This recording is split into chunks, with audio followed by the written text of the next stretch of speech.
May I come in, sir? Good afternoon, sir. Good afternoon. But Thank you, sir. Shivam, Sir, क्या क्या आपने electronics engineering है? Electronics sir, BSc honours electronics. अच्छा अच्छा अच्छा अच्छा. और तब उसके बाद आपने LLB किया है? सर. कहाँ से? Sir, faculty of law, Delhi university. Medium आपका इंटरव्यू में इंग्लिश है, बाइलिंगुअल है क्या? बाइलिंगुअल है सर. बाइलिंगुअल.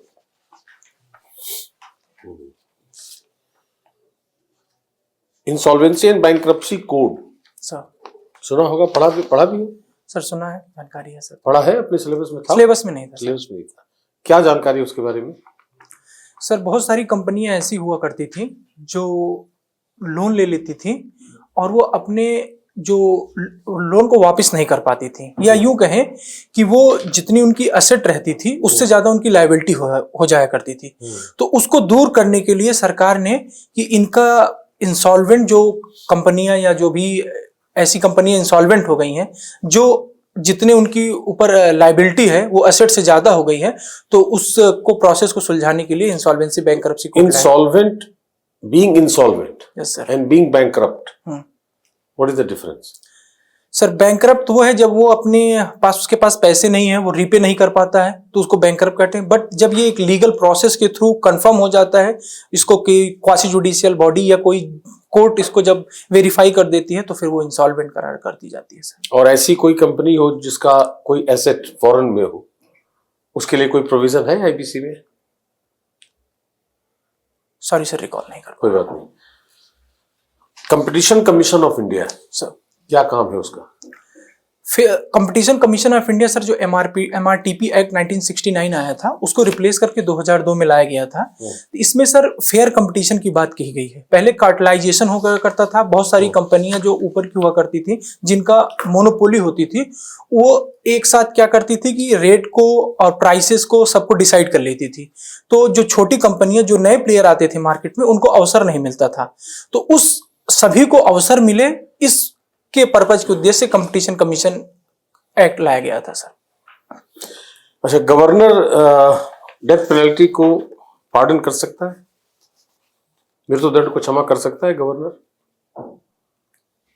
सर, अगर सर मुझे जहां तक मैं रिकॉल कर पा रहा हूं तो जी हाँ सर, गवर्नर पार्डन कर सकता है. कर सकता है मृत्युदंड को? सर श्योर नहीं हूं, लेकिन सर जहां तक मैं पढ़ा हूं, जब मैं अभी रिसेंटली तो नहीं पढ़ा, लेकिन जब मैंने पढ़ा था तो शायद पार्डन तो शायद सर, अगर 30 सेकंड का अवसर हाँ, दें हाँ, बिल्कुल बिल्कुल बिल्कुल.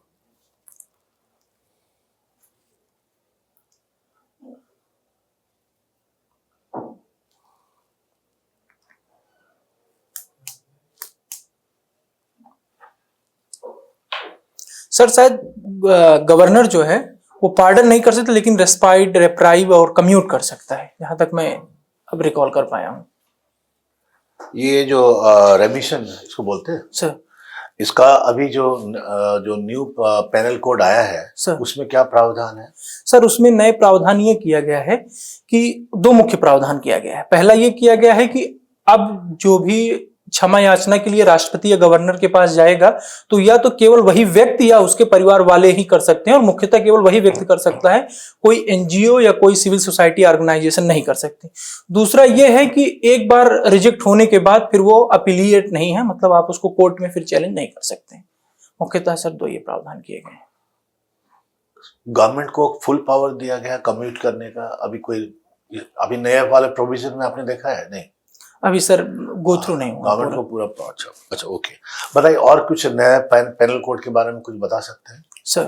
सर अभी 3 नए कोड को रिप्लेस करके भारतीय न्याय संहिता. अच्छा, इसमें हैंडकफिंग के बारे में कुछ क्या है? सर अभी आपने उसको डिटेल्स में नहीं देखा है? अभी नहीं देखा सर. कुछ भी देखा? मेन प्रोविजंस जो बताएं, कोई भी मेन प्रोविजन बताएं. सर, जैसे टेररिज्म को डिफाइन किया गया है, और सर जैसे कम्युनिटी सर्विस की बात की गई, एक प्रोग्रेसिव जिस तरीके से हमारा जो न्याय सिद्धांत रहा था, जैसे चाणक्य ने, वात्स्यायन ने, या फिर और लोगों ने, पराशर ने जो न्याय के सिद्धांत को प्रतिपादित किया था, उसी के बेसिस पे ये किया गया है. जैसे मॉब लिंचिंग को डिफाइन किया गया. और पुलिस कस्टडी के बारे में क्या कहा गया? सर पुलिस कस्टडी के बारे में ये कहा गया कि जब भी कोई भी पुलिस इंक्वायरी करने के लिए जाती है तो उसकी वीडियो रिकॉर्डिंग करना पड़ेगा। अगर कोई जब्ती करती है या seize and seizure procedure follow करती है तो उसकी वीडियो रिकॉर्डिंग करना पड़ेगा और उसके जो साक्ष्य होंगे और सेम टाइम न्यायालय के पास और इन्वेस्टिगेटिंग ऑफिसर सबके पास पहुंच जाएंगे। सीआरपीसी में पुलिस इंक्वायरी कर सकती है क्या? कहीं लिखा है कि पुलिस सीआरपीसी में की पुलिस इंक्वायरी से मजिस्ट्रेट करता है? सर पुलिस नहीं करती है। तो जो पुलिस इन्वेस्टिगेशन के लिए जाती है कॉग्निजेबल ऑफेंस के इन्वेस्टिगेशन के लिए, तो उसमें जो है पुलिस कस्टडी जो पहले क्या कितने दिन का था लिमिट पीरियड? सॉरी सर 15 दिन 14 दिन जो भी 1+14 जो भी है, अब उसको बढ़ा दिया गया है। कुछ समय सीमा कुछ पता है क्या है? सॉरी सर ओके, चलिए, तो नहीं हुआ। Shivam, you have electronics background. Sir. So what course did you do as part of bachelor's? Bachelor's in economics? Bachelor in Honors. भैया BSc honours electronics. BSc honors Electronics. electronics. Okay. तो electronic sector में what is the level of import dependency of India? Sir mainly sir अगर import dependency की बात की जो हमारे integrated chips हैं इस पे होता है, और ये इलेक्ट्रिक व्हीकल्स में और जो हमारे ये सोलर पैनल्स में जो इंटीग्रेटेड चिप्स लगती हैं मेनली इन सब का इंपोर्ट हो रहा है। और ये जो लिथियम आयन बैटरीज वगैरह सर हैं, इन सब का भी लिथियम आयन बैटरीज का भी हो रहा है और इसके लिए सरकार बहुत सारे देशों के साथ MOU भी साइन कर रही है जिससे वो हमारे देश में प्रोडक्शन भी करें। FDI के रूप में अगर आ रही है तो उससे एम्प्लॉयमेंट भी बढ़ेगा और हमारा जो are we also doing something about semiconductors? Yes sir semiconductor के बारे में सरकार ने एक सेमीकंडक्टर मिशन करके लॉन्च किया था लास्ट ईयर। सर मुझे अमाउंट नहीं याद आ रहा है कितने का था, उसमें यह था कि जो सेमीकंडक्टर डिवाइसेज में जो चिप्स लगती हैं उनके प्रोडक्शन के लिए सरकार ने कोई फिगर्स है आपके पास जिससे आप ये जस्टिफाई कर पाए कि over the last 10 years sir our dependency on imports in electronic sector has reduced? Sir 2014 के बाद से जब ये गवर्नमेंट आई है, पहले हमारा मोबाइल का जो एक्सपोर्ट हुआ करता था वो बिल्कुल शून्य के बराबर हुआ करता था, नगण्य था। लेकिन 2014 के बाद और अभी जो करंट में एक डेटा आया था तो उसमें लगभग कई एग्जैक्ट फिगर तो नहीं आते सर, लेकिन अब हम मोबाइल्स को और इन सब चीज़ों को एक्सपोर्ट भी करने लगे हैं। एक तो सर ये इलेक्ट्रॉनिक्स में एक्सपोर्ट करने लगे हैं, मतलब हम मैन्युफैक्चरिंग करने लगे हैं। हाँ सर मैन्युफैक्चरिंग करके असेंबलिंग भी मैन्युफैक्चरिंग और ओनली असेंबलिंग? असेंबलिंग मेनली तो असेंबलिंग कर रहे हैं और कुछ मैन्युफैक्चरिंग भी हो रही है सर। अच्छा, name one Indian brand of mobile that is doing well in other countries. Sir I guess Motorola. Motorola is Indian? No, sorry sir. Okay, you also have legal background in the sense you have done your LLB, Yes, sir. LLB from Delhi University. Yes sir. अच्छा, तो ये इतनी pendency है, long pendency of cases. मैं तो बचपन से यही सुनता आ रहा हूँ, justice delayed is justice denied, and I am 50 now and still I hear the same phrase. क्या है, कोई do you have any solution to this? Yes sir. What is that? Sir basically अगर हम कोर्ट के cases को जब segregate करते हैं तो लगभग 5.3 करोड़ केसेस पेंडिंग हैं। तो एक्चुअल में सर हुआ क्या है कि जो हमारे जो पिटी ऑफेंसेज हैं, जो छोटे छोटे ऑफेंसेज हैं, जिनको हम अल्टरनेट डिस्प्यूट रेजोल्यूशन चाहे आर्बिट्रेशन, कॉन्सिलिएशन, नेगोशिएशन, मीडिएशन से कर सकते हैं, उनको भी हम कोर्ट केसेस में ले जाके कर देते हैं। उसमें एक अवेयरनेस की कमी है और दूसरा यह है कि हमारे पास इंफ्रास्ट्रक्चर भी नहीं है। दूसरा सर वैकेंसीज बहुत सारी खाली हैं। ऐसी बहुत सारी वैकेंसी जो डिस्ट्रिक्ट कोर्ट्स में, सिविल कोर्ट्स में, लोअर जुडिशरी के थ्रू जो आती हैं वो समय समय पे नहीं आती हैं। और तीसरा सर ये है कि हमारे पास जो इंफ्रास्ट्रक्चर है, अगर हम एक इनोवेटिव तरीके से अगर इसको खत्म करना चाहें तो हमारे पास जो इंफ्रास्ट्रक्चर है, अगर जो कोर्ट 10 से 4 का समय चलती है, अगर वो इसी कोर्ट को हम 8 बजे से 3 बजे तक एक शिफ्ट में और दूसरी 4 बजे से 10 बजे तक चलाएं तो सेम इंफ्रास्ट्रक्चर में हम 2 बार केसेस को हैंडल कर सकते हैं। तो एक ये भी कर सकते हैं। और नए नए समय पर बहुत सारे और ह्यूमन कैपिटल कहाँ से लाएंगे? तो you need to have enough judges. I mean, they can't do 2 shifts. तो जब सर हम न्यू वैकेंसी जो फुलफिल करेंगे तो उसके माध्यम से भी हम एक तो रिक्रूटमेंट से भी हो जाएगा और हमारा इंफ्रास्ट्रक्चर भी यूटिलाइज हो जाएगा। और एक सर ऑनलाइन डिस्प्यूट रेजोल्यूशन जैसे कोविड के समय में बहुत तेजी से आगे बढ़ा, तो उसमें हम वैसे फेसलेस हियरिंग हो सकती हैं, तो इसमें हमारा इंफ्रास्ट्रक्चर और ये पोल्यूशन फेसलेस क्यों, फेस के साथ हो, हाँ फिजिकल नहीं हो, हाँ फिजिकल ना हो, हाँ वर्चुअल हियरिंग हो, जो उन सब के माध्यम से। Okay, anything else? Do we have enough money to do all these? Sir money, हाँ उतनी रिक्रूटमेंट्स सर मनी है, बट थोड़ा सा उसके लिए एक प्रैग्मेटिक वे में या उसके लिए एक पूरा खाका तैयार करना पड़ेगा। और परेशानी है खास कर सरकारी महकमों में, अगर आप किसी पीएसयू को या किसी इवन नवरत्ना कंपनी वगैरह में अगर कोई डिस्प्यूट करते हैं, तो जैसे मान लीजिए कंज्यूमर कोर्ट से या किसी अन्य संस्था से कोई डिसीजन आ गया, तो they are almost officially duty bound कि वो उसे हायर कोर्ट में ले जाएंगे, और जब तक वो सुप्रीम कोर्ट तक नहीं जाएंगे तब तक वो डिसीजन को इम्प्लीमेंट नहीं होगा। सर आप उनके अधिकारियों से पूछिए तो वो कहेंगे कि ऐसा ही होता है और हम उसके पहले आपका इसका निवारण नहीं कर सकते। तो आपको लगता है कि ये we should start valuing the judgements of lower courts also? Absolutely sir, और जो हमारे नए कोर्ट्स आए हैं, जो अभी आईपीसी सीआरपीसी के जो भारतीय न्याय संहिता और भारतीय नागरिक सुरक्षा संहिता इन्होंने लाए, उसमें उन्होंने एक प्रावधान किया है, डिस्ट्रिक्ट प्रोसिक्यूशन ऑफिसर का एक अपॉइंटमेंट किया है। तो जब भी वो केस अपीलेट है, अपील करने योग्य है कि नहीं है, इसके प्रावधान की वो डिस्ट्रिक्ट प्रोसिक्यूशन ऑफिसर जज करेगा, उसके बाद बताएगा कि इसको अपील करना चाहिए कि नहीं करना चाहिए। एक नया प्रावधान ये लाया गया। और निश्चित रूप से सरकार समय समय पर यह भी देखती है कि जहां जहां कोर्ट्स को, हाई कोर्ट्स में हमें ये चैलेंज करना चाहिए कि नहीं करना चाहिए, या हमें सुप्रीम कोर्ट में इसको चैलेंज करना चाहिए कि नहीं करना चाहिए, ये समय समय पर देखते हैं। लेकिन कई बार होता है कि वो फुलफिल नहीं हो पाता है। धीरे धीरे जैसे इस कानून के माध्यम से अगर वो चेंज करने की प्रयास एक नई शुरुआत किए हैं, तो क्रिमिनल केसेज में जैसे कर रहे हो सकता है धीरे धीरे ऐसे सिविल केसेज में भी करें। और आपको लगता है कि कुछ जैसे डिले, अगर कोई सरकारी एजेंसी ही इस चीज को डिले कर रहा है, तो उसके लिए कुछ प्यूनिटिव एक्शन भी होना चाहिए?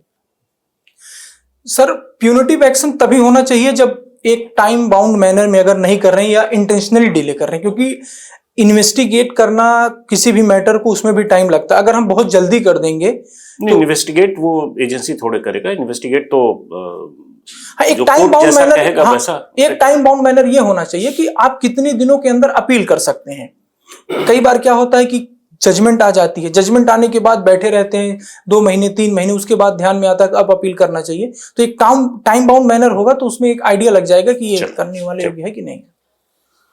अच्छा, 1 नेशन 1 इलेक्शन सर कितना व्यवहारिक है?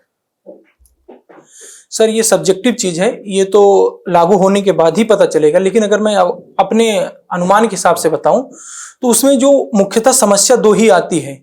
एक समस्या तब आती है सर कि जब लोकसभा और विधानसभा चुनाव हुआ और बीच में कोई सरकार गिर गई, तो फिर उसके लिए हमारे पास क्या प्रावधान है? क्या हम उसी समय अल्टरनेट गवर्नमेंट का फॉर्म करने के पास हमारे कुछ प्रोविजंस होंगे, या सेकंड क्या हम दोबारा चुनाव कराएं? जब हमारे देश आजाद हुआ तो 1969 तक ऐसे ही चल रहा था कि एक साथ लोकसभा और विधानसभा के चुनाव हो रहे थे। लेकिन जैसे जैसे ही ये राज्य सरकारें गिरने लगी तो दोनों में ये चेंजेस हो गया।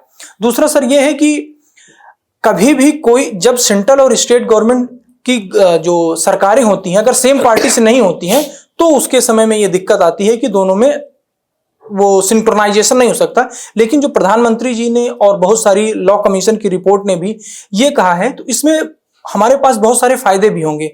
जैसे हम इंफ्रास्ट्रक्चर को, सेम इंफ्रास्ट्रक्चर को लोकसभा और विधानसभा के इलेक्शन में यूटिलाइज कर सकते हैं। सेम फोर्सेज को, क्योंकि बार बार फोर्सेज को मोबिलाइज करना एक जगह से दूसरी जगह बहुत सारे पैसों का खर्च होता है, उसको हम बचा सकते हैं। और दूसरा यह भी है कि सर कि हम सेम इशूज को लोकसभा और विधानसभा के लिए भी रख सकते हैं। तो ये निश्चित रूप से एक अच्छा कदम है। ऐसा नहीं होगा कि इससे रीजनल इंटरेस्ट बाधित होंगे? नहीं सर, धीरे धीरे लोग जागरूक हो रहे हैं और आज भी हमें बहुत सारे हम देखते हैं कि जहां जहां विधानसभा का चुनाव होता है कोई दूसरी पार्टी जीतती है, लोकसभा का चुनाव होता है कोई दूसरी पार्टी जीतती है। तो लोगों को अपने अधिकारों और अवेयरनेस के बारे में पता है, तो इससे बहुत ज्यादा प्रभावित करने की जरूरत नहीं है। बट यह है कि जैसे अब माइग्रेंट वर्कर्स हैं, पहले क्या होता था कि अगर एक साथ विधानसभा चुनाव लोकसभा होंगे तो हमें उनको भी अधिकार वोट देने के, जहां वो काम करते हैं उनको देना होगा, अगर नहीं तो फिर वो हमारा 30 से 40% वोट कम हो जाएगा और ना वो लोकसभा में पहुंच पाएगा ना विधानसभा में। इसके लिए इलेक्शन कमीशन ने कमेटियों के रिकमेंडेशंस मांगे। उन्होंने ये आधार डेटेड, ये सीडेड डेटा वो रजिस्टर कर रहे हैं, जिससे माइग्रेंट वर्कर्स भी अब जहां पे रहते हैं वो वोट दे पाएंगे। और इसी कदम पे इलेक्शन कमीशन चरणबद्ध तरीके से काम कर रहा है और निश्चित ही सर लोकसभा और विधानसभा का चुनाव होना चाहिए। ठीक है Shivam, thank you. Thank you sir. Thank you sir. मैं कमिश्नर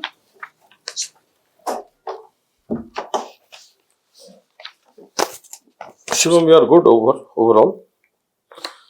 कभी कभार बहुत तेज बोल रहे हो, थोड़ा सा स्पीड वो है ना। एक पेंडेंसी वाले पर एक दो क्वेश्चन में पूछने वाला था।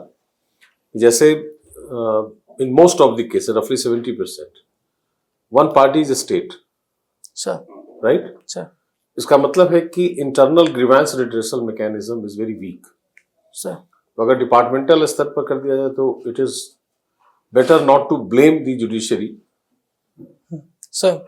और हमें ग्रीवेंस रिड्रेसल पर ज्यादा काम करने की जरूरत है। एक तो यह और प्ली बार्गेनिंग का भी कॉन्सेप्ट, प्री बार्गेनिंग का कॉन्सेप्ट है ना। बाकी overall you are quite good. Yes Shivam, जो कन्वर्सेशन था that was very fluent, but I would advise कि you can think of speaking with a little lower passion, right? It's good to speak like this in a debate situation, लेकिन formal interview और वो भी civil services या state services के bureaucratic setup के लिए, because the setup is formal, okay? So you are required to be formal, low key, right? Not very flamboyant, right? थोड़ा head movement भी आपका बहुत प्रोमिनेंट है। I mean if it does not disturb your flow then you can think of reducing it, but अगर तुम्हें बहुत ज्यादा conscious हो जा रहे हो हेड मूवमेंट रिस्ट्रिक्ट करने में देन डोंट डू इट, ठीक है? Be in your original self. But overall it was very good.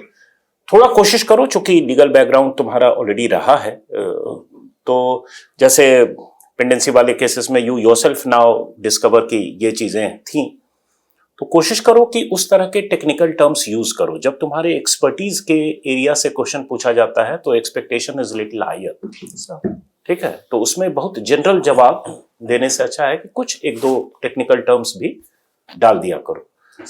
उससे जो उसका एक्सपर्ट है वो हो सकता है कि उससे आगे पूछे, लेकिन बाकी लोग जो कि नॉन एक्सपर्ट हैं लीगल सेंस में, उन पर एक पॉजिटिव इंप्रेशन जाता है। तो try to use that facility that you already have because you are a trained lawyer, ठीक है? तो try to do that as well. Otherwise it's good. ये पेंडेंसी का जो इशू है, नए पेनल कोड में काफी प्रावधान है, आप देख लें, ठीक है सर, क्योंकि ये बड़ा बर्निंग इशू है।